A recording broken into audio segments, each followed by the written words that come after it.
Crise nos bancos e Bolsa Brasileira barata. É hora de ir às compras? Sim, com certeza. Qual acontecimento gerou mais volatilidade em março? Quebra dos bancos.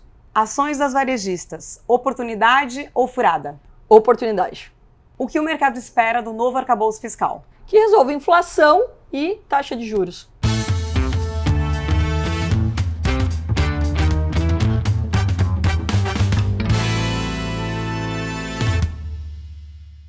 Olá, estamos começando o Papo Café e Lucros no mês de março de 2023. A conversa de hoje acontece no Watanabe Restaurante, que fica no Itaim, em São Paulo. E eu tenho o prazer de receber a Carol Pfeiffer, que é CEO da Atom SA. Seja muito bem-vinda, Carol. Um prazer imenso te receber. Obrigada aqui pelo convite, uma honra sempre. Bom, o mês de março foi marcado, pela quebra de 2 bancos americanos, venda do Credit Suisse para o UBS, um socorro aí, ao Credit Suisse, um adiamento também na divulgação das novas regras do arcabouço fiscal, ou seja, mais uma vez um mês de muita turbulência, e de fortes emoções no mercado financeiro. Eu queria entender na tua avaliação, Carol, o que causou mais volatilidade? Eu acho que é importante de dizer, que turbulência, às vezes até o brasileiro costuma dizer, tá muito turbulento, ou esse ano vai ser muito turbulento. Eu acho que não lembro a última vez que a gente teve tanta tranquilidade, Assim, a gente sempre tem turbulência. Mas esse mês, óbvio, te pegou todo mundo de surpresa e vai agravando a situação. Eu acho que os bancos, eles chamaram muita atenção, obviamente, porque qualquer movimento, uma quebra, já chama atenção. Será que a gente vai começar um novo ciclo? Será que vai ter uma quebradeira de novo e etc. Em relação ao arcabouço, eu acho que é importante dizer que as pessoas elas estão preocupadas já há algum tempo. Então, desde que a gente encerrou o ciclo das eleições, desde que a gente teve ali o resultado das eleições, a gente vem tendo várias surpresas e muita ali, instabilidade, onde os investidores vão ficando preocupados e pela demora, principalmente, das soluções. E quando vem qualquer tipo de solução, ela não vem muito de encontro com a expectativa do mercado. E também vale lembrar que o mercado ele trabalha ali com expectativa, Então a gente tem um lema muito claro, Compre no boato, venda no fato. Ou seja, ele vai criando uma expectativa. Eu acho que os dois momentos eles acabaram sendo muito preocupantes, trazendo bastante volatilidade, mas a questão dos bancos acaba sendo mais pontual ali, trazendo uma preocupação imediata, o que causa, obviamente, mais volatilidade, principalmente para as ações do setor bancário. E é isso exatamente o ponto, que eu queria entrar um pouco mais no detalhe, porque o setor financeiro, os bancos, eles sempre são lembrados e recomendados pelos analistas. Muitos investidores têm como o setor bancário bancário seguro. Como um porto seguro. Então, entender se esse momento acende um alerta ou, como você já adiantou, é de fato pontual, não é para ficar preocupado, não precisa ainda rever a sua carteira, entender o que isso impacta realmente agora, Acho que para quem está começando no mundo dos investimentos, isso acaba intensificando mais, preocupando mais. Então você fala, poxa, eu quero começar no mundo dos investimentos, sempre escutei que o setor bancário era um pouco mais tranquilo, principalmente aqui no Brasil, que era uma grande oportunidade de ganhos, e de repente você tem esse movimento. Que começou já com o varejo, vale lembrar, que foi um susto muito grande, para a maior parte dos investidores, e que ainda está dando alguns sustos em relação a isso, mas o varejo já era mais esperado, afinal a gente sabe que as margens são menores, a gente sabe que a gente tem um problema no Brasil que são de taxa de juros alta, o que prejudica o consumo, Obviamente o dinheiro fica mais caro, as pessoas têm menos poder de compra. E ainda um agravante aí durante a pandemia, o mundo todo sofre com isso, com a inflação. Então, ou seja, já era mais claro a questão de problema no varejo. No banco, no setor bancário, isso já vem como uma novidade, principalmente para os investidores iniciantes. Por isso dá uma sensação de mais ali depressão do mercado. A gente fala euforia e depressão, Então a depressão é aquela causada por um medo, por uma incerteza. Então a gente está nesse momento. Porém, é importante também de dizer que toda crise traz uma oportunidade, as pessoas já cansaram de escutar isso, mas elas precisam começar a colocar em prática. Então, o que está diante da gente? Isso quer dizer que nenhum banco é interessante, que nenhuma empresa de varejo vai ser uma alternativa dos investidores? Pelo contrário, Isso dá mais espaço ainda para quem tem mais saúde financeira, digamos assim, onde está mais equilibrado as suas contas, de poder se destacar no mundo dos investimentos. Então isso também vale a pena a gente reforçar. E entendendo também, pensando, olhando, né, para o mês de março, e essa oscilação, né, do Ibovespa, que chegou a ficar abaixo dos 100 mil pontos, e significando uma bolsa brasileira barata. E aí, na avaliação da Carol, é a hora de ir às compras? Bom, eu sempre sou uma pessoa muito otimista em relação a compras, né? Afinal, quando tem uma Black Friday, você faz o quê? Você vai às compras, né?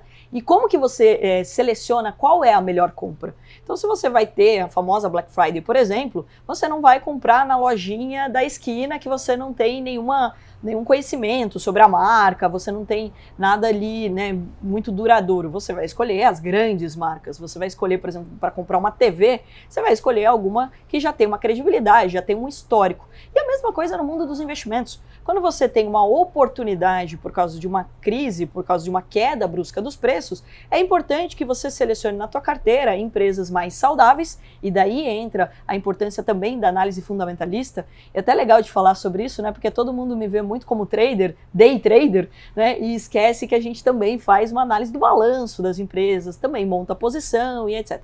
Então acaba sendo uma ótima oportunidade. Não necessariamente só de um investimento de longo prazo, mas também das operações mais curtas, como day trade e swing trade, que nada mais é do que comprar em dias, semanas ou meses diferentes. Ou seja, não necessariamente para você ficar com aquelas ações para o resto da sua vida. Ah, legal, vou aproveitar e vou surfar e montar minha carteira aqui, que vão pagar bons dividendos. Mas pegar essa distorção de preços momentânea, e sim, é uma oportunidade, por dois motivos bem principais. Primeiro, a gente tem muitas coisas a serem melhoradas no nosso país, então tem várias novidades que a gente deve ter nos próximos dias, como a questão da taxa de juros. A gente está com uma taxa de juros elevadíssima, que isso obviamente atrapalha bastante a nossa economia, a inflação também. Então, ou seja, a tendência é ter soluções para isso.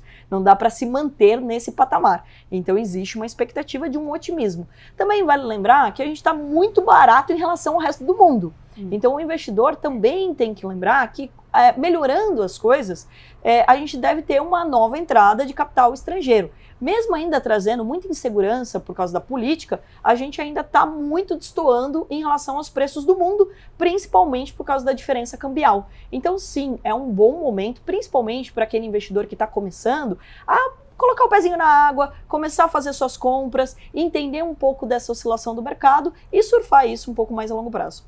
Aí, voltando a falar um pouco agora de varejo, também na última semana de março a gente acompanhou, né, uma audiência que aconteceu no Senado com a participação do ex-CEO de Americanas e o atual.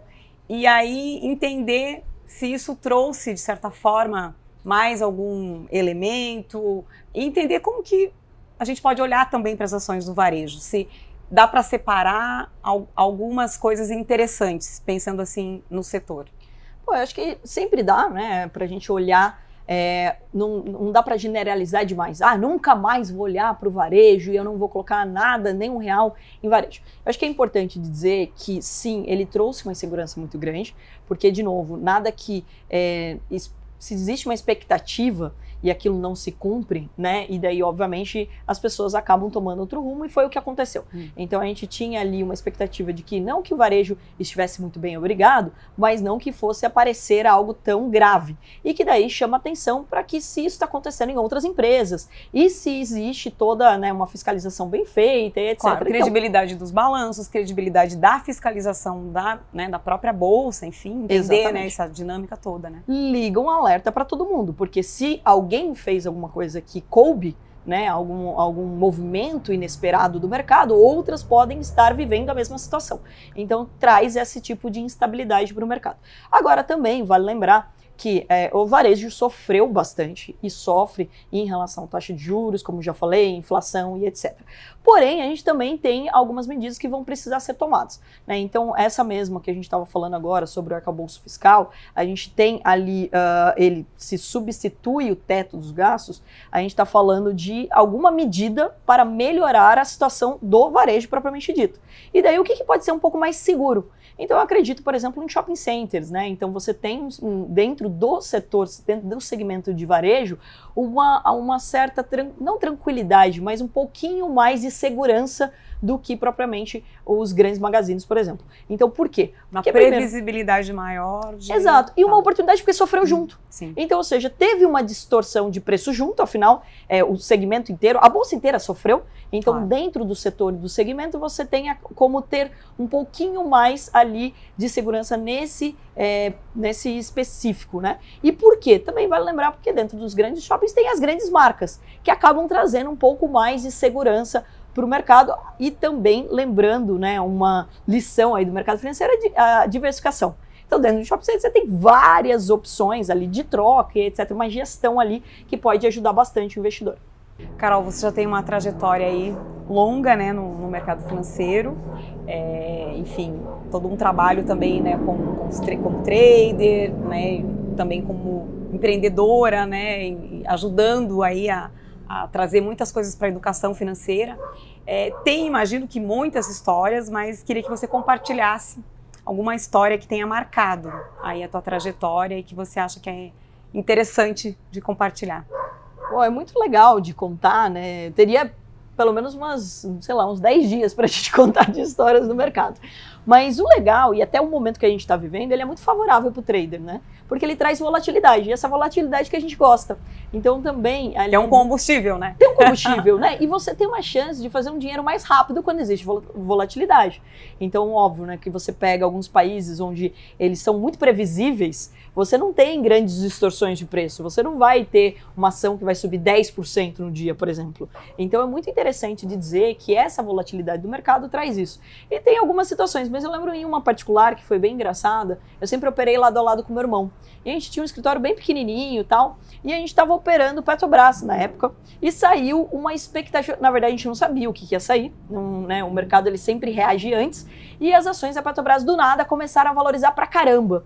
Eu estava operando ação, meu irmão do meu lado, a gente sempre conversando, operando opção, e pegou uma baita de uma alta da Petrobras. Depois que a gente foi entender o que tinha acontecido, porque não tinha saído nenhuma notícia a respeito. O movimento imediato que você faz é tentar entender a situação, mas o trader não. Ele entende qual o volume daquela ação, ou seja, se um monte de gente entrou comprando, você compra junto, vê que é uma oportunidade, e daí você vende quando aquilo cansa de subir, como a gente costuma dizer, né?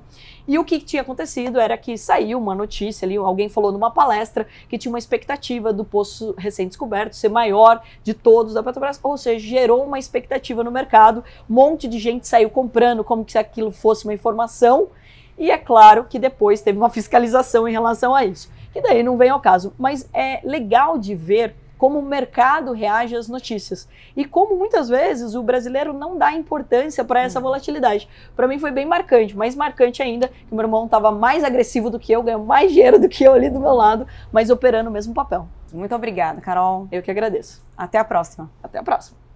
E obrigada a você também pela companhia. Nos vemos no fechamento de abril. Até lá. Gostou do conteúdo desse vídeo? Então aproveita para se inscrever no canal do Estadão Investidor, dá o seu like, ativa as notificações e eu te vejo no próximo vídeo.